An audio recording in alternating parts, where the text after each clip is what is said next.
The Jungian, daily. At a small café overlooking the Pacific coast, Ira leaned back in his chair, watching the waves crash against the rocky shore. The wind tousled his graying hair, and he took a thoughtful sip of his steaming coffee. Across from him, Marla, a lighthouse keeper by trade and a friend he hadn't seen in years, toyed with her teacup. "So, how's life been treating you up there in solitude?"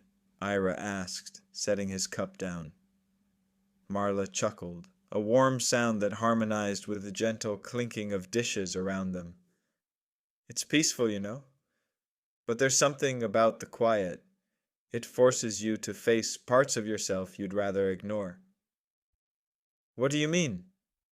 Ira leaned in, genuinely curious. "Well," Marla paused, searching for the right words. "At night, with only the sea for company, all those little voices you drown out with day-to-day noise come rushing in. I've started seeing bits of myself that I'd hidden away. Let's call it my shadow side, I guess." Ira nodded. "Like the parts of us we're not so proud of." "Exactly," Marla sighed, gazing out at the horizon. "It's like parts of me I've denied or buried are finally coming out to say hello." "How do you deal with that?" Ira asked, intrigued and somewhat apprehensive about the thought. "I started by acknowledging them," Marla replied. "It's a bit like greeting an old friend you had a falling out with.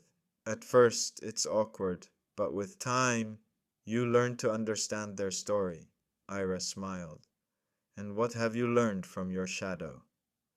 "That I'm not just the light I project," Marla said, her eyes alight with newfound understanding. "The parts I was ashamed of, they're a part of me too. Learning to embrace them has made me feel more whole." Ira pondered this.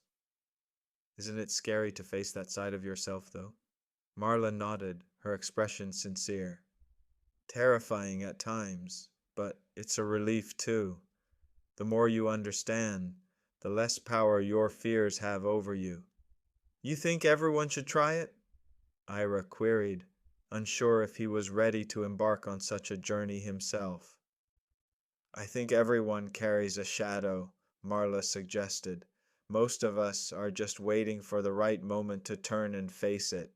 Sometimes all it takes is some quiet and courage." The conversation paused, filled with the sounds of seagulls overhead and the gentle murmur of other patrons. Ira picked up his cup again, staring into the dark liquid as if it held answers. "You know," he finally said, "maybe it's time I paid my shadow a visit." Marla grinned, a twinkle in her eye. "You're more ready than you think. It's like the lighthouse. Sometimes you just need to shine a little light on things to see clearly." As the sun began to dip below the ocean, casting long shadows across the café, Ira felt a shift within him. The idea of exploring his own shadow no longer seemed daunting. It was an invitation. Marla's simple wisdom, shared over a cup of tea, had sparked a change. And for Ira, and perhaps for many, the journey toward embracing the hidden self was a path newly illuminated